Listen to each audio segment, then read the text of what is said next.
Well, I have to tell you this. It's something that the prosecutor's office hasn't told anyone, but this young man actually does have a mental health history.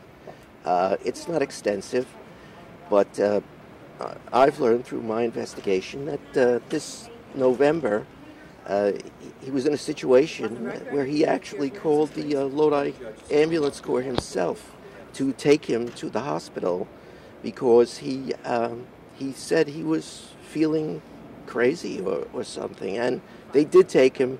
He was examined. He was released. But the suggestion or the recommendation was that he should see a psychiatrist, which unfortunately he did not do for whatever reason.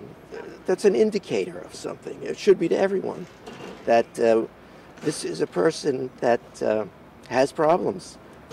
I haven't heard the prosecutor's office say anything about there being any discovery of him having connections to anti-Semitic groups or through his computer, reaching out to organizations or anything. It seems to be that they talk about his wanting to learn about explosives, guns, things like that, which shows not some kind of hatred for a specific group, but some emotional problem, psychological, psychiatric, if you want to call it, problem that he has within himself. He can be vague.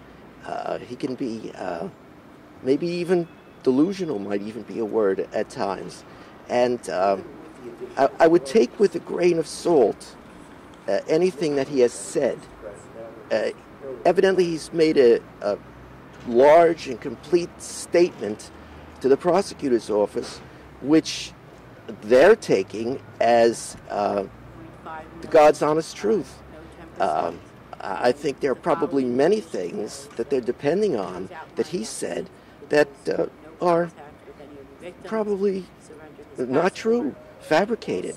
Mr. Graziano doesn't really know the difference between his lies and the truth. The things that he seems to say make no sense. One would think that it's a lie, but it could be the truth.